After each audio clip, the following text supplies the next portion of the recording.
Well, having kissed the ground as I stepped out of my Prius, I made it here safely to the radio station. Greetings, my friends, patriots, lovers of democracy, truth, and justice, believers in peace, freedom, and the American way. Thom Hartmann here with you. And, amazing.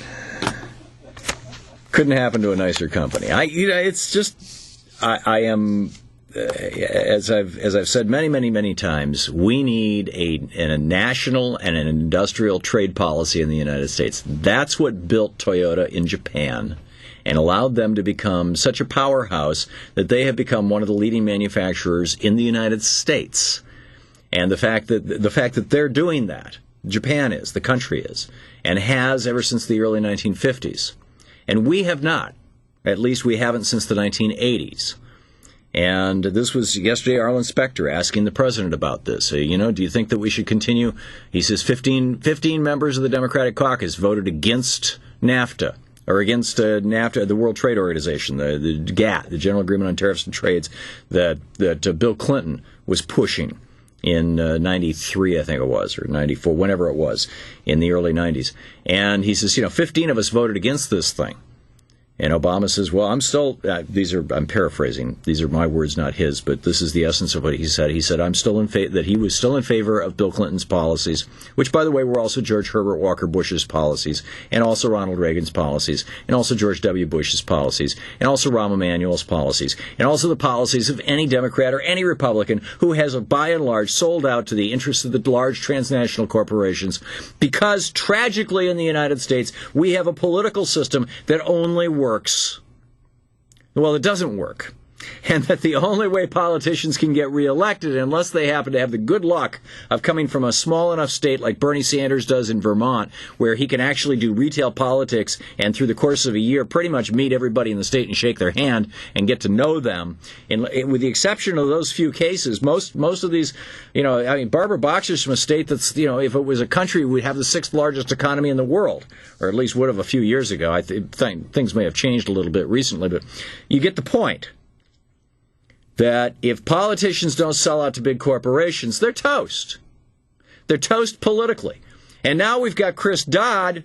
He's, retiring from the Senate, but he's the head of the Senate Banking Committee. So what's he going to do? Well, he's going to, we had Elizabeth Warren on this program a week or so ago, and Elizabeth Warren was saying we need to have a consumer protection agency with regard to financial products. And we've got a consumer protection agency that makes sure that your toys are not filled with lead, at least some of them. We only are able to inspect a small percentage of the junk that comes in from China, but that your toys are not killing your kids. We have a consumer protection agency that makes sure that your swimming pool isn't going to kill you, that your toaster isn't going to blow up. But if the investment that you buy from your bank blows up, there's no consumer protection agency. She says we need one. Chris Dodd apparently the word is that he's stripping that out of the legislation. Now, why would he do that?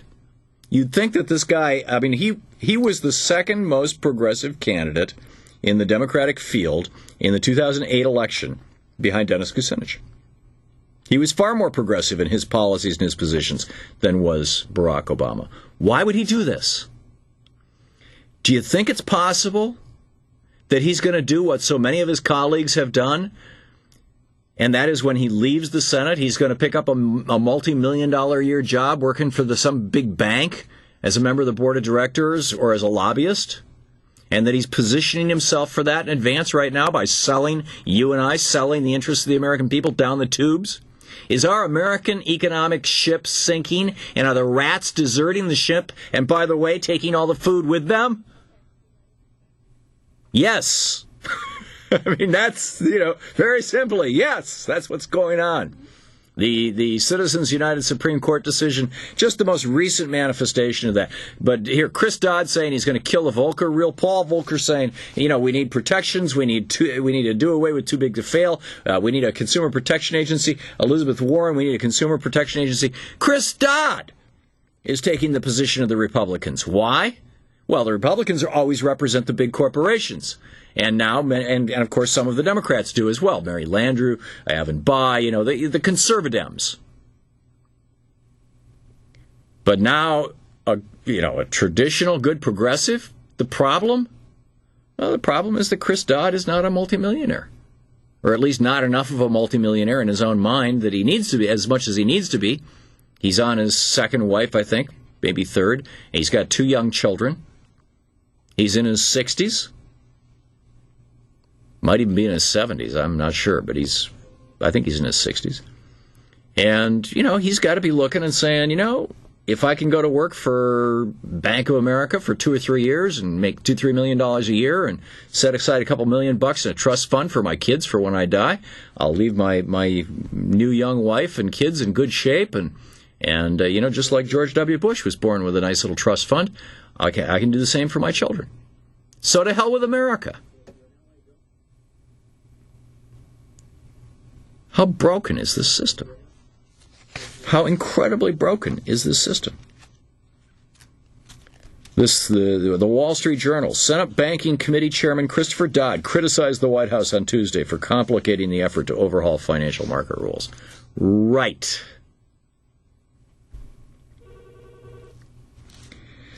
On the other hand, that's the bad news. The good news is that Nancy Pelosi is going to try and do something about this. She's enlisted the aid of Congressman Chris Van Hollen, the Democrat from Maryland. Good guy, good progressive. She to put together a task force to say, what are we going to do about this Supreme Court decision? What are we going to do about the fact that the Supreme Court has said that unlimited amounts of money can be spent by big corporations in political campaigns? And by the way, the way that it can be most invisibly spent, because the Supreme Court has ruled in the past, and election law basically treats trade associations as standalone entities that don't have to disclose their funding. They're nonprofit organizations. So the way that the companies are going to do this, and it's already happening, is they're going to launder their money through the trade associations. Pharma, representing the big pharmaceutical companies, the National Association of Manufacturers, representing companies that want to build things in China. The biggest, baddest, and most powerful of all of them, the American Chamber of Commerce, whose president has just come right out and said, yeah, we're going to eat their lunch. We're taking over, buddy. My words, not his, but words to that effect. So Nancy Pelosi thinks that she can do something about this Supreme Court decision. Good luck, Nancy. I wish you well. I seriously do. But I'm telling you, this is really, but the Republicans are looking at this as, this is our golden opportunity. Here, this from today's Wall Street Journal. GOP chases Wall Street donors. Data show fundraisers begin capitalizing on bankers' regret over backing Obama. Republicans are stepping up their campaign to win donations from Wall Street, trying to capitalize on an increasing sense of regret among executives of big financial institutions for backing Democrats in 2008. They're talking about how John Boehner of Ohio it was just him. He had a private luncheon with Jamie Dimon, the chairman and chief executive of J.P. Morgan, by the way, who was a big backer of the Obama presidency, at a fancy Capitol Hill restaurant, and somebody was apparently sitting at the table next to him, overheard the conversation. Mr. Boehner told Mr. Dimon congressional Republicans had stood up to Mr. Obama's efforts to curb pay and increase regulations. Eric Cantor, the number 2 Republican in the House behind Boehner, says, I sense a lot of dissatisfaction and a lot of buyer's remorse on Wall Street. In other words, hey guys, the red light is up. We're sitting here in our skivvies.